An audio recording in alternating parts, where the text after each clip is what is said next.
Haleluya, haleluya, haleluya. Shalom warga kerajaan. Wow, senang sekali kembali berjumpa dengan saudara dimanapun saudara berada. Doa saya kiranya setiap kita tetap sehat dan tetap dalam penyertaan Tuhan yang sempurna. Haleluya, haleluya. Bapak Ibu terkasih dalam Tuhan, saya bersyukur kepada Tuhan bisa selalu berada bersama-sama dengan saudara dimanapun saudara berada. Nah, hari ini Bapak Ibu terkasih dalam Tuhan, saya ingin mengajak kita merenungkan dari kebenaran firman Tuhan. Kenapa kita merenungkan? Sebab kita percaya bahwa firman Tuhan adalah jawaban buat setiap kita. Haleluya. Mari kita lihat sama-sama dalam Yehezkiel pasal yang ke-33 ayat yang ke-6 dan ayat yang ke-7. Yehezkiel 33 ayat yang ke-6 dan ke-7, demikian firman Tuhan. Sebaliknya, penjaga yang melihat pedang itu datang, tetapi tidak meniup sangkakala dan bangsanya tidak mendapat peringatan, sehingga sesudah pedang itu datang, seorang dari antara mereka dihabiskan. Orang itu dihabiskan dalam kesalahannya, tetapi aku akan menuntut pertanggungjawab atas nyawanya dari penjaga itu. Ayat yang ketujuh, dan engkau anak manusia, aku menetapkan engkau menjadi penjaga bagi kaum Israel. Bila mana engkau mendengar sesuatu firman daripadaku, peringatkanlah mereka demi namaku. Haleluya, haleluya. Bapak Ibu terkasih dalam Tuhan, kalau kita melihat dari ayat yang ke-6 dan ke-7, ada kata-kata yang diulang, yaitu kata-kata penjaga. Haleluya. Dan kalau saudara mengamati di ayat yang ke-7 dikatakan bahwa dan engkau anak manusia. Anak manusia di sini huruf kecil, artinya saudara dan saya. Haleluya. Di ayat yang selanjutnya, di kata-kata selanjutnya dikatakan aku menetapkan. Ayat ke-7 hanya huruf besar, berarti itu adalah raja kita. Nah, artinya yang menjadi penjaga saudara-saudara kita itu adalah saudara dan saya. Karena kalau saudara dan saya dibilang menjadi penjaga kaum Israel berbicara orang percaya. Saudara dan saya harus bisa saling menjaga dengan saudara seiman. Ya, dalam ayat yang ke-6, kalau saudara nggak bisa menjaga saudara-saudara seiman kita, saudara terkasih dalam Tuhan, di situ dikatakan bahwa orang yang tidak bisa menjaga nanti akan diminta pertanggungjawabannya sama Tuhan. Tapi bagian kita yang menjaga, saya percaya itu akan mendapatkan perkenanan Tuhan.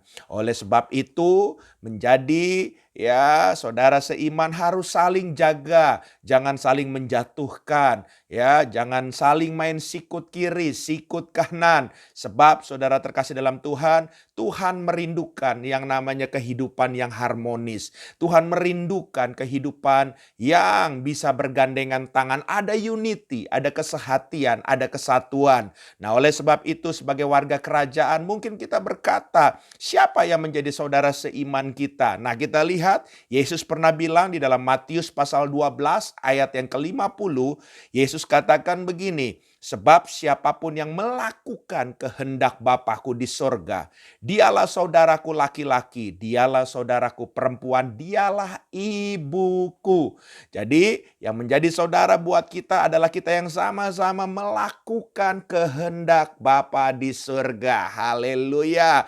Ya, kita semua yang melakukan kehendak Bapa di surga, ayo mari bergandengan tangan. Jangan ada lagi pertengkaran, jangan ada lagi sikut kiri, sikut kanan. Haleluya.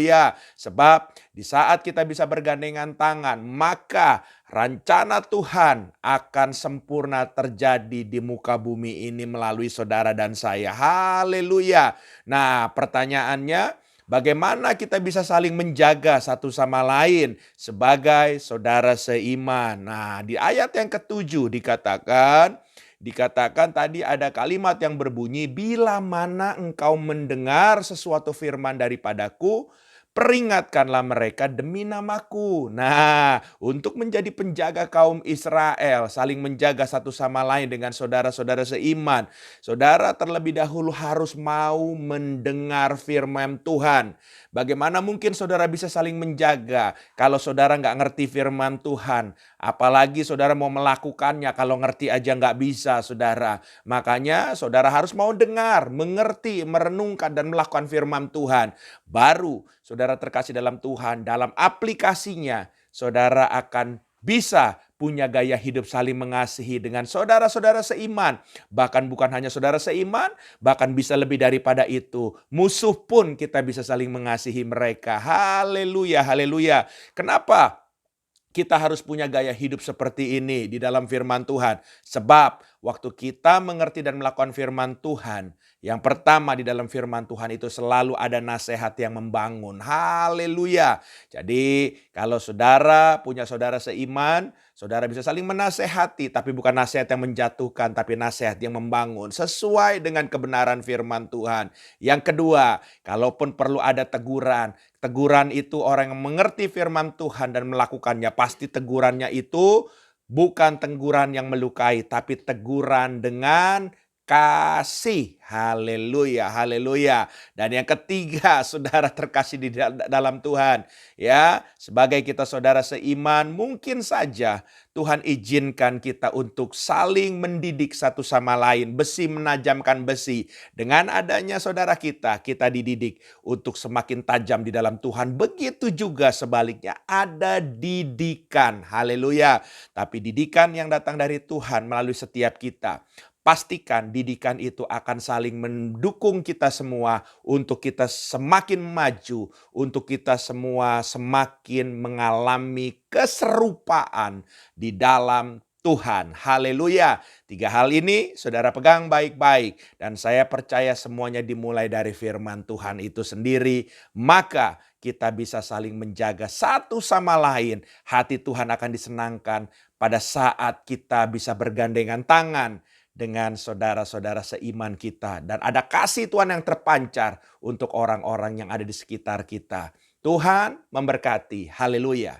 Izinkan saya berdoa. Bapa, hamba berdoa dalam nama Yesus, setiap kami para pendengar program ini dimanapun kami berada. Hamba berdoa kasih Tuhan melingkupi kami semua. Biarlah dengan kasih Tuhan yang akan memampukan kami bisa melakukan gaya hidup saling mengasihi. Bukan hanya dengan saudara seiman, tapi siapapun yang ada di sekitar kami bisa saling mengasihi. Nama Tuhan akan ditinggikan dalam nama Yesus. Haleluya. Amin.